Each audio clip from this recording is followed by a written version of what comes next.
राजकीय महाविद्यालय आमेट के यूट्यूब चैनल पर आप सभी का स्वागत है।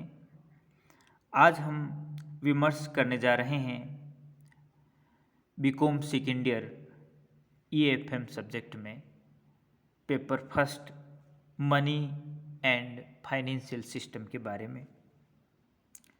इस पूरे पेपर में टोटल 5 यूनिट में अपना कोर्स कंटेंट दिया हुआ है।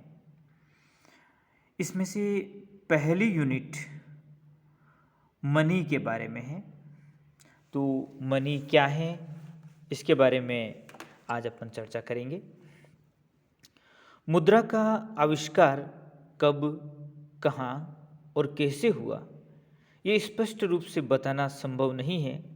सभ्यता के अन्य आधारभूत तत्वों की भांति मुद्रा भी एक अत्यंत प्राचीन तत्व है, जिसका विकास मानव सभ्यता के क्रमिक विकास के साथ साथ हुआ है।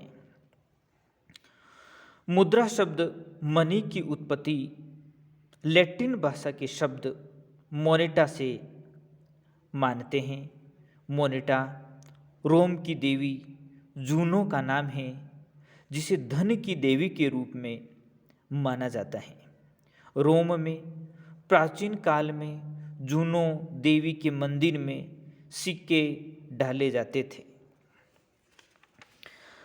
कोई भी वस्तु जो सामान्यतः विनिमय के माध्यम या मूल्य के मापक के रूप में स्वीकृत होती हैं, उसे हम मुद्रा की संज्ञा देते हैं, या इसका सामान्य परिभाषा के रूप में देखा जाए तो मुद्रा उसे कहेंगे। मुद्रा राज्य द्वारा घोषित वह चलन इकाई है जो मूल्य के मापक एवं संचय के साधन के रूप में तथा विनिमय के माध्यम तथा स्थगित दायित्वों के भुगतान के लिए एक आर्थिक प्रणाली में सामान्य रूप से स्वीकृत होती हैं। तो यूनिट फर्स्ट के प्रथम पार्ट में मनी का मीनिंग और फंक्शन और सिग्निफिकेंस के बारे में अपन चर्चा करने जा रहे हैं। अब अगला टॉपिक आता है फंक्शन ऑफ मनी, मुद्रा के कार्य। प्रमुख रूप से मुद्रा के 3 प्रकार के कार्य माने जाते हैं। प्राथमिक कार्य प्राइमरी फंक्शन, सहायक कार्य सेकेंडरी फंक्शंस और आकस्मिक कार्य कंटिंजेंट फंक्शंस। तो सबसे पहले अपन लेते हैं कि प्राथमिक कार्य। प्राथमिक कार्य मुद्रा के 2 होते हैं, एक मूल्य का मापक मेजर ऑफ वैल्यू और दूसरा विनिमय का माध्यम।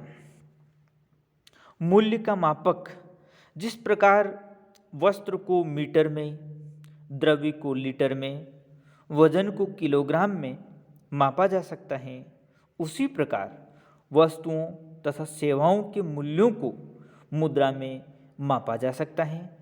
तो हम कह सकते हैं कि मुद्रा का प्रमुख कार्य मूल्य का मापक है।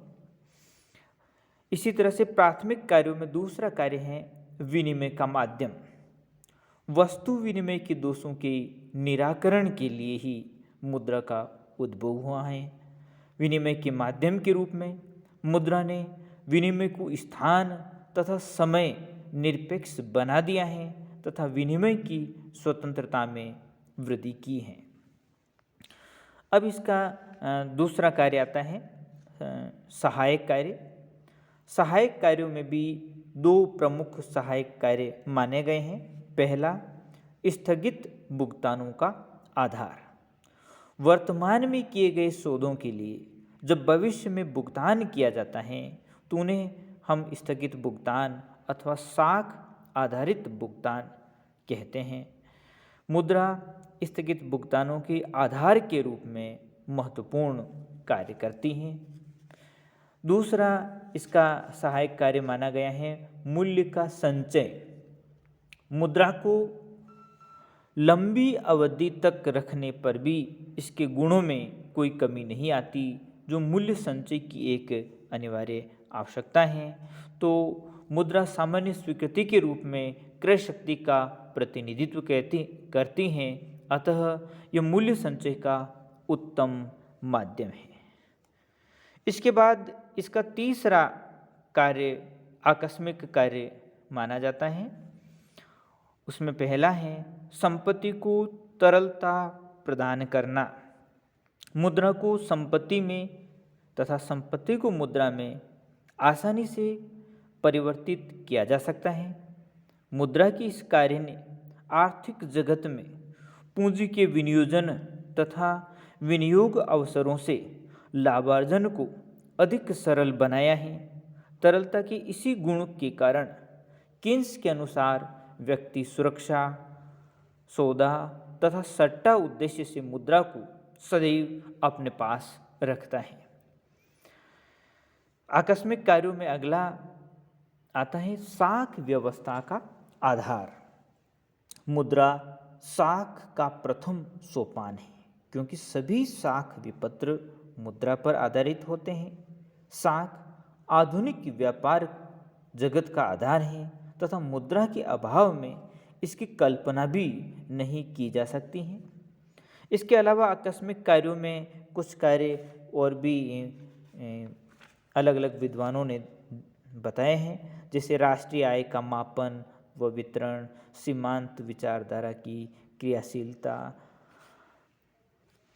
इसके बाद अगला अपना विमर्श अपन नेक्स्ट वीडियो में करेंगे, सिग्निफिकेंस ऑफ मनी, मुद्रा का महत्व, लाभ, इसके बारे में अगले विमर्श में चर्चा करेंगे। Thank you.